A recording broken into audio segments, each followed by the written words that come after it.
Hey everyone, Corey Poirier here, and welcome to season 2 of the Enlightened Passenger Show. Big news in launching season 2. If you're watching the video, you can see this. If not, I'll tell you verbally. The new Enlightened Passenger book is actually available now for ordering. So the Enlightened Passenger book is officially out. If you want to grab your copy today, you can get it at thisisthebook.com. Again, thisisthebook.com. When you go there, there's 5 instant bonuses and some extra bonuses as well that come later on. So depending on when you go there. So I would say as soon as you hear this, go and check and make sure the bonuses are still there. It's a fictional parable about 2 strangers on a plane where one stranger teaches the other stranger what it means to be a rich person in life, not financially rich as a person, and of course financially as well, through 10 life lessons. And it's loosely based on my life. It's based on the 7,500 interviews I've done with the world's top thought leaders. So if you want to know the secrets, the timeless secrets I've learned from those thought leaders, grab your copy today. Again, The Enlightened Passenger. It's available where books are sold, but if you want to get the bonuses while they're available, this is thebook.com. Grab your copy today. And now, a new episode of The Enlightened Passenger.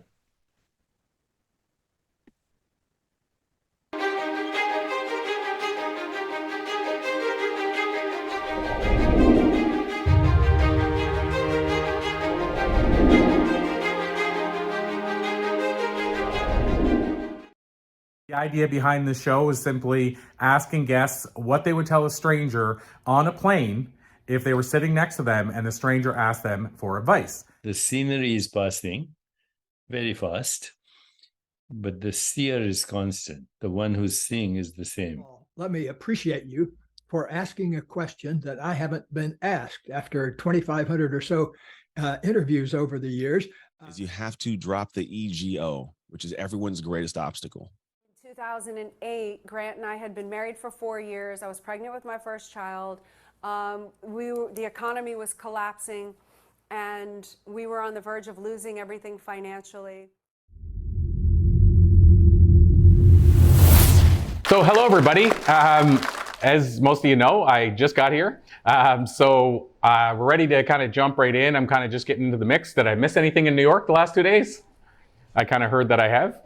So I'm excited to do a live interview here. We try to do this at every Blue Talk so we can do almost like a live podcast type experience. And so Tom, this is our first time meeting. Yeah. And your book, I just heard the title, which I think is brilliant. So we're going to jump right in, but let me ask you first of all, can you share the title of the book? It's Legendeering, right? Legendeering, yeah. Okay, yeah. Legendeering. Legendeering. And I'll just tell you offside, Heidi told me, and she said, yeah, his book is called Legendary.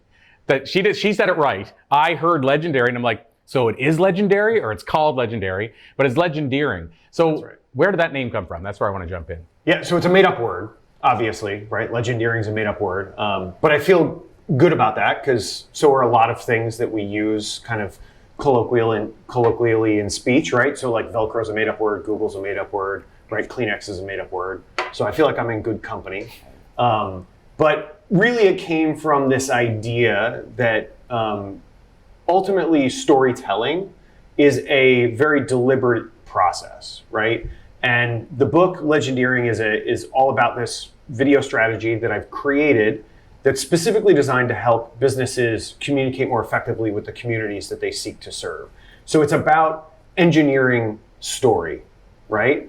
In a very sort of deliberative process, building story with a very deliberative process. Hence engineering, right, as part of the word. And story-geering just didn't quite sound right. So I figured I would go with a synonym, and I chose legend, and here we are, Legendeering. I love it. And I want to dive into your background a bit that would explain why that appealed to you.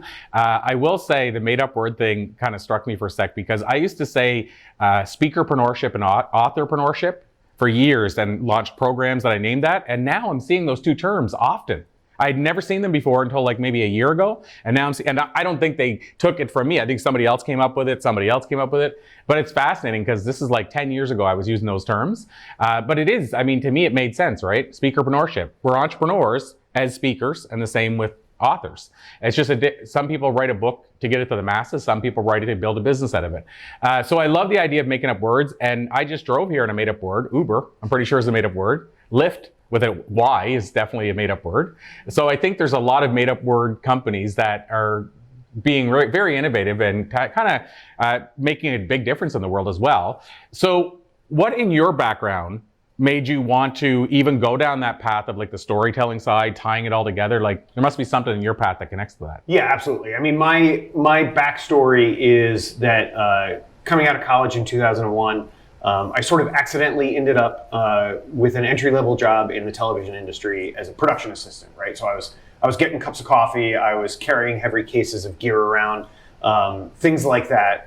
And I never really planned to work in production. I actually studied psychology in my undergrad, for my undergrad degree. And so I just kind of ended up in this industry as a stopgap. And I ended up having a great time. I really enjoyed it. It was challenging, it was new, it was interesting, it was fun. And so I kept at it. And I ended up spending 17 years in the entertainment industry. And I worked my way up from that entry-level position as a production assistant to a series producer and showrunner. And so towards the end of my career in television, my job was overseeing the series-wide production of television shows. So that's hence the title showrunner. It's pretty self-explanatory. I ran the show. And I ended up doing that and decided to leave the entertainment industry in about 2018 and looked for opportunities to apply that skill set to other industries and to help businesses. And what I saw was a real need for businesses to communicate more effectively with the communities that they seek to serve. Generally speaking, businesses aren't great at communicating when that's not what they do. Understandably, right? Like I'm not good at manufacturing widgets because it's not what I do. Right. Absolutely. So I saw a huge need for that. And I think there's something that's a little bit broken in culture in business that I'm trying to fix, which is a tall ask and something I'll probably never accomplish, but trying to fix it nonetheless. And that's that businesses have been taught over the last 50 or so years to treat their customers and their communities like dollars and cents on a P&L and like data points on a spreadsheet and not like the human beings that they are. And as human beings collectively, there are a few things that we hate more than being dehumanized. And so I've kind of taken on the mantle and made it my mission to help to humanize the world of business through better communications. And that's what Legendeering is ultimately kind of designed to help do. So I'm fascinated by that because I used to do talks for HR groups called, I think it was The Power of Storytelling, or something to do with storytelling and connecting it to the idea that as companies, how well do we know the story of our business? So like a lot of us here know the story of Apple. A lot of us know the story of Disney. And I think there's a reason why those companies always end up seeming to go back up to the top. Starbucks, everybody kind of knows the story. Harley. And so I find it fascinating that, to your point, I think most entrepreneurs, if you ask them, tell me the story of your business, the why behind it, as Simon Sinek would say, most people draw blank. Or they tell you, I hate to say it, but tell you this generic thing like, we are the best in customer service and we're the best in this, and not realizing that every person in the room is going to say the same thing. Right. Well, and I think one of the classic mistakes that you see people make when you ask them that question, right, when you ask them to tell the story of their brand or their business, is they simply recite a timeline. Right. And a lot of people don't realize that storytelling involves a lot more. And there's again, as I said before, there's a very deliberative process behind storytelling. And it's not just about reciting a timeline of events, but that's what people tend to do. When you ask them, tell me the story of how you ended up doing what you do, right? And they recite a timeline of events and they don't sort of include any other information in there that helps you better understand why they do what they do and why they enjoy doing what they do. So I'm curious your thoughts are on this then. How hard is it for, I mean, this is a challenge we're facing right now, is we have some sales team members, and when they go on a sales call, it's different than my sales call because I'm telling the story from a founder perspective. And I don't mean just like the idea, I'm on with the founder, so your closing ratio might be higher just because of that factor, let's say. Like if you were on a call with Steve, I'm not comparing myself to him, but if you were on a call with Steve Jobs when he's still around, chances are he's going to close more business than another person in the company, just because people associate him with it. But the challenge I found is portraying what that story is to somebody else so they speak with the same passion around it. So like with Blue Talks, one of the reasons it started 20 some years ago when I started as a speaker. And even before that, when I started as a salesperson, whenever I start with a Fortune 500 company, 58th largest in the world, and I was given a Zig Ziglar VHS tape, if everybody knows what VHS is, and told, good luck, we hope you make it. No business cards. They said, write your name on them, and if you survive, we'll pay for some. That was my training. So I said, I don't want anybody else to struggle with that. And that's what got me down the path of starting to teach. And then when I got into speaking, I had no mentors, and it was so hard to get bookings. I said, I want to help people with this in the future. So that's kind of where it started all those years ago. But a salesperson trying to tell that same story, it doesn't, float as well, because they're like, well, the person that started this is why he did it. It doesn't feel the same. So what's your recommendation for how they can own that?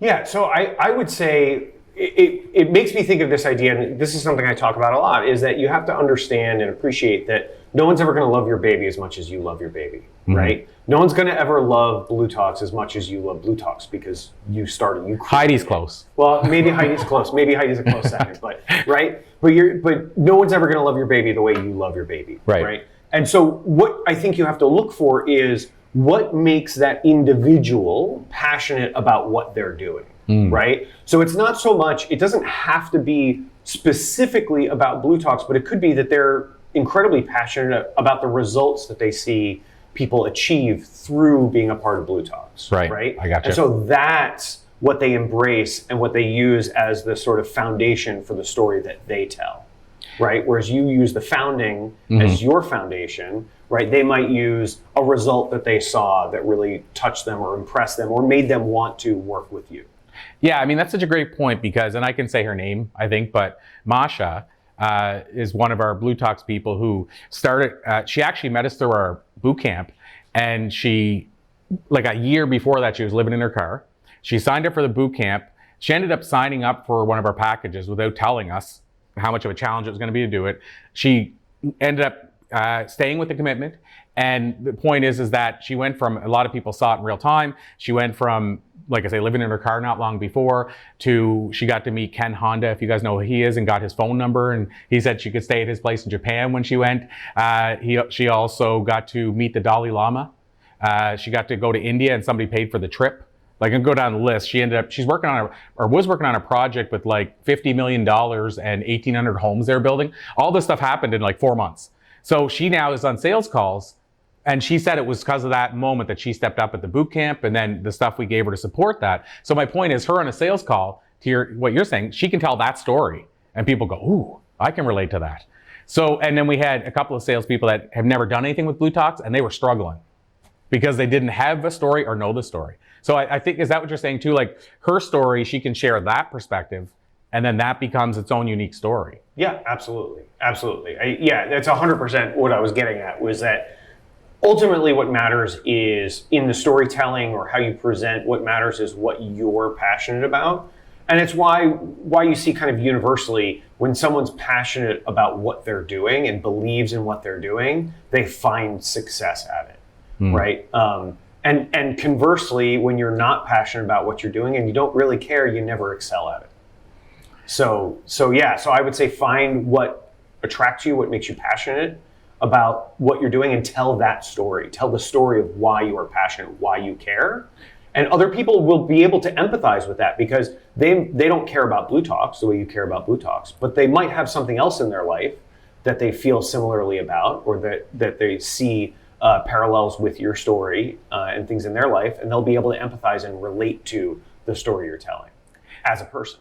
So, I mean, and after I go down this last question down the rabbit hole, I'll move in a different direction. But I want to ask you your thoughts on this, and this is something that's current with me too. But what are your thoughts? Like, you see a lot of people online that have a sales team, and they'll hire a sales team that is filled with closers, but they may have never used the product, and they may not be that passionate about the product. They may not have a story tied to it, but they know how to sell. And people hire them all the time to fill out their sales team because they can close. What are your thoughts around that? Like, does that dilute the fact that you're trying to have a brand message and a story if those people are on the call with potential clients and they're not sharing the story, but they could close more business? And then you could indoctrinate them and bring them into the whole community. Like, I'm curious your thoughts on, is it worth it? Or would you rather have somebody that's passionate about it and had the experience with it to some degree? So personally, I would rather have somebody who's passionate every time, all day long, right? That's me personally. I think it depends on what your goals are. And the way I approach things, I will fully admit, in the same way that I'm personally not everybody's cup of tea, and I'm okay with that, right? I also know that the way I approach things is not the way everybody else should necessarily approach things. At the end of the day, some people's business model might really be predicated on revenue, right? Dollars and cents. That's their driving force, that's their motivation. If that's the case, then yeah, pack your sales team with closers, right? It's going to probably up your burn rate, and that could be a problem down the line. But in the short term, it'll probably help drive revenue faster. Right. But if you really want to build a long-term sustainable brand, I would say passion wins, no holds barred.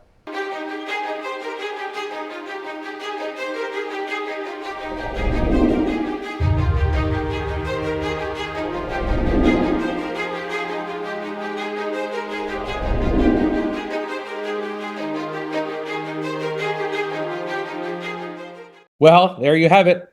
Another new episode of The Enlightened Passenger. I hope you have found this episode very enlightening. And as I mentioned off the top, just as a reminder, if you want to get your copy of the new Enlightened Passenger book today, head over to thisisthebook.com. Again, thisisthebook.com. And there you, if they're still available, you should find 5 instant bonuses when you grab a copy of the book, and some additional bonuses that you'll get access to, including replays of past events that we've done and past calls that we've done. So grab your copy today. We'd love to hear your thoughts on it. Once again, thisisthebook.com. Get your new fresh copy of The Enlightened Passenger. Until then, thank you so much, everyone. I'm Corey Poirier.